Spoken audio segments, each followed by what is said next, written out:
Siapa yang tidak ingat dengan sosok Olga Syahputra? Komedian legendaris yang digemari publik karena lawakannya yang unik serta hubungannya yang baik dengan artis tanah air. Lantas bagaimanakah kisah perjuangan Olga Syahputra? Olga Syahputra dilahirkan dengan nama asli Yoga Saputra pada tanggal 8 Februari tahun 1983 di Jakarta.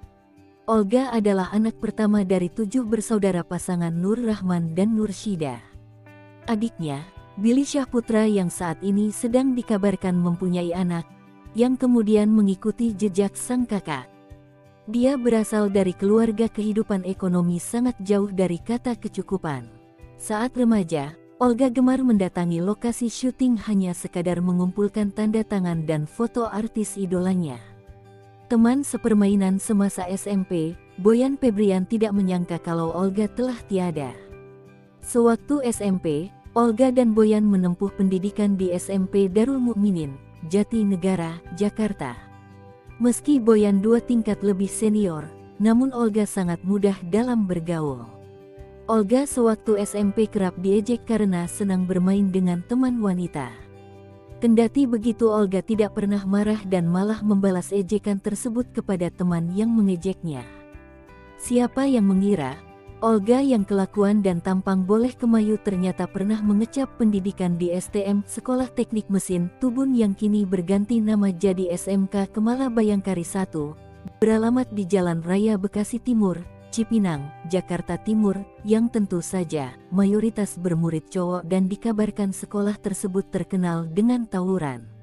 Fakta ini antara lain diungkap kembali sahabat Olga, Bertrand Antolin saat berbincang mengenang Olga di sebuah stasiun TV swasta. Cerita Bertrand, suatu kali hari saat hendak tawuran, murid-murid STM Tubun masuk bas. Atas nama solidaritas atau dipaksa teman-temannya, Olga juga ikut. Sial, di tengah jalan, bas yang mereka tumpangi diberhentikan polisi. Seluruh murid di dalam bas digeledah dan digiring ke kantor polisi, kecuali Olga Syahputra. Kalau murid yang lain di tasnya ada senjata macam-macam, kayak cutter, gunting, penggaris besi dan lain-lain, cuma Olga yang nggak ditangkap polisi. Karena di tasnya ada penjepit bulu mata dan bedak, tutur Bertrand. Perjalanan karir.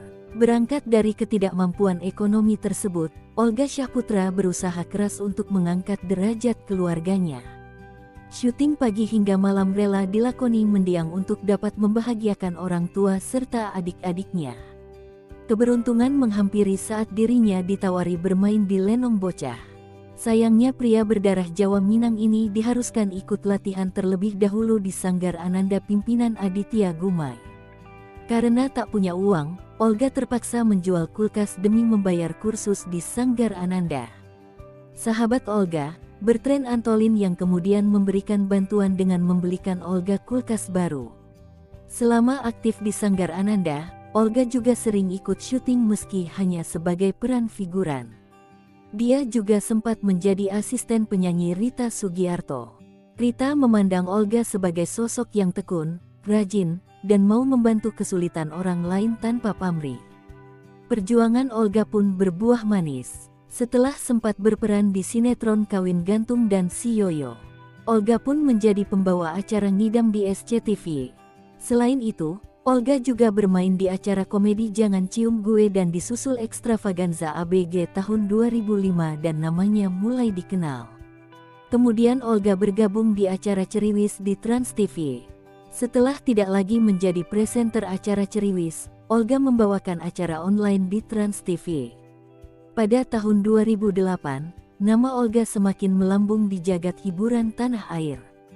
Olga menjadi presenter acara musik dahsyat di stasiun RCTI. Olga juga pernah menjadi pemain di opera Van Java di Trans 7 dari tahun 2008 hingga 2010 sebelum dipindahkan untuk mengisi program OKB di stasiun televisi yang sama. Pada tahun yang sama Olga tampil secara reguler dalam acara Saatnya Kita Sahur selama Ramadan. Kemudian dia tampil secara reguler pula di acara Facebookers di ANTV. Olga digolongkan sebagai salah satu komedian yang memiliki bayaran tinggi di Indonesia. Dilansir dari detik.com, sumber yang tidak disebutkan namanya menyebutkan untuk satu episode, Olga bisa menerima honor 30 juta rupiah untuk program reguler pada saat itu. Meninggal dunia. Pada bulan April tahun 2014, Olga didiagnosis mengidap penyakit radang selaput otak yang sebelumnya dikabarkan Olga terkena kanker hingga dugaan mengalami guna-guna, lantaran rasa sakit kepala dan terus menurunnya daya tahan tubuh Olga dari hari ke hari. Olga sempat dirawat di Rumah Sakit Pondok Indah. Namun karena keadaan belum membaik, Olga sempat melakukan pengobatan di Jerman, sebelum akhirnya memutuskan untuk melakukan perawatan di Singapura. Hingga akhirnya pada tanggal 27 Maret tahun 2015, Olga meninggal dunia di Rumah Sakit Mount Elizabeth, Singapura. Prosesi pemakamannya sempat berlangsung ricuh karena banyak orang yang ingin ikut mengantarkannya ke peristirahatan terakhirnya. Setelah dimakamkan, makam Olga banyak dikunjungi peziarah. Selain itu, sepak terjang Olga di dunia hiburan sangat sukses dan mendapat beberapa penghargaan sebagai berikut.